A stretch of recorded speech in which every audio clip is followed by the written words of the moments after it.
जय हिंद साथियों, the freedom में आपका स्वागत है। मैं सुधीर। साथियों, मेरी तबीयत कुछ ख़राब है, इसलिए आवाज़ में बदलाव है और वीडियो नहीं जल्दी दे पाया और हो सकता है कि फिर 2-4 दिन समय लगे या नए साल में 2022 में ही अगला वीडियो आए। लेकिन आज ये एक वीडियो बनाने की कोशिश कर रहा हूँ। भगत सिंह का मुकदमा, इस श्रृंखला का ये वीडियो है और इसमें पिछले वीडियो में हम लोगों ने देखा था कि उधर हाई कोर्ट में जो सुनवाई हुई, लाहौर हाई कोर्ट में भगत सिंह के जो असेंबली वाले कांड में, असेंबली केस में जो उनको सज़ा मिली थी, तो उसके बाद जो हाई कोर्ट में सुनवाई हुई क्या हुआ था, उनकी अपील खारिज कर दी गई थी।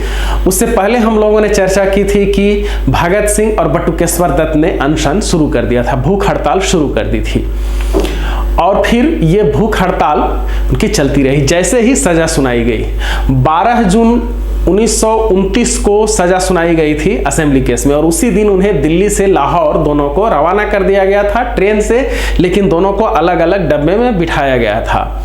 और बाद के विवरण से जैसा कि ज्ञात होता है, भगत सिंह के पिताजी भी उसी ट्रेन में थे और वो जब भी कुछ खाने पीने को लेकर के गए तो भगत सिंह ने कहा कि अब हम लोग भूख हड़ताल पर हैं, हम लोग नहीं खाएंगे। यानी एक तरह से भूख हड़ताल शुरू हो गई थी 12 जून से ही। अलग अलग यहाँ लाहौर के जेलों में बंद करके रखा गया। भगत सिंह को मियाँ वाली जेल लाहौर में रखा गया, जबकि बटुकेश्वर दत्त को सेंट्रल जेल लाहौर में रखा गया था। तो 17 जून 1929 को मियाँ वाली जेल से भगत सिंह ने पंजाब के jail IG, inspector general IG को एक आवेदन लिखा, प्रतिवेदन लिखा और उसमें उन्होंने मांग की कि 26 जून से लाहौर में जो लाहौर षड्यंत्र केस की सुनवाई होने वाली है तो उन्हें लाहौर जेल में ही भेजा जाए। ऐसा इसलिए किया जाए ताकि वो अपने दूसरे साथी कैदियों के साथ अपने बचाव का ये कर पाएं, योजना बना सकें। और फिर उन्होंने जो राजनीतिक बंदी को सुविधाएं मिलनी चाहिए उसकी मांग की। हम लोग वो खत का मुख्य अंश देख लेते हैं जो भगत सिंह ने चिट्ठी लिखी जेल आईजी के नाम। तो वो चिट्ठी लिखी गई 17 जून 1929। चिट्ठी में क्या लिखा हुआ है अब बिल्कुल हूबहू वो देखते हैं। 17 जून 1929, copy inspector general jail Punjab Lahore, assembly bomb कांड दिल्ली के संबंध में मुझे आजीवन कैद की सजा दी गई है। इसलिए स्पष्ट है कि मैं राजनीतिक बंदी हूँ। दिल्ली जेल में मुझे विशेष भोजन मिलता था, लेकिन यहाँ पहुँचने पर मेरे साथ सामान्य अपराधियों जैसा सलूक किया जा रहा है। इसलिए मैं 15 जून 1929 की सुबह से भूख हड़ताल पर हूँ। इन 2-3 दिनों में मेरा वजन दिल्ली जेल की अपेक्षा 6 पाउंड कम हो गया है।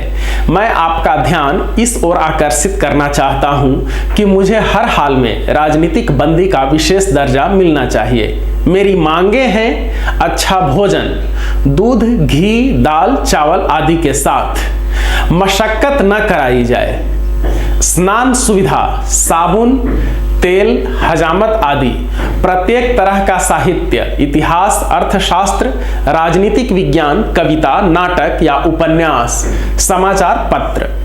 मुझे उम्मीद है कि आप उदारतापूर्वक मेरे आवेदन पर विचार करेंगे और योग्य फैसला लेंगे। भगत सिंह, आजीवन बंदी नंबर 117, मियाँ वाली जेल। तो भूख हड़ताल के दौरान भगत सिंह ने ये चिट्ठी लिखी जेल आईजी को। इसी में और हिस्से में उन्होंने ये कहा कि मुझे लाहौर जेल में, सेंट्रल जेल में, मियाँ वाली जेल से भेज दिया जाए। 25 जून 1929 को, मतलब इस चिट्ठी के एक सप्ताह बाद मोटा मोटी कह लीजिए, उन्हें सेंट्रल जेल में ही भेज दिया गया और एक साथ हड़ताल करने लगे। तब तक इस मामले में यानी लाहौर केस को लेकर के बहुत तेजी से धरपकड़ चली। कुछ साथी गद्दार निकले और उनकी वजह से बहुत सारे लोग पकड़े गए और उन सबको बोस्टल जेल लाहौर में रखा गया। जब सुनवाई शुरू हुई 10 जुलाई को, तो लगभग 1 महीना भूख हड़ताल को होने जा रहा था। भगत सिंह की स्थिति ऐसी हो गई थी कि उन्हें स्ट्रेचर पर लाद करके अदालत में लाया गया।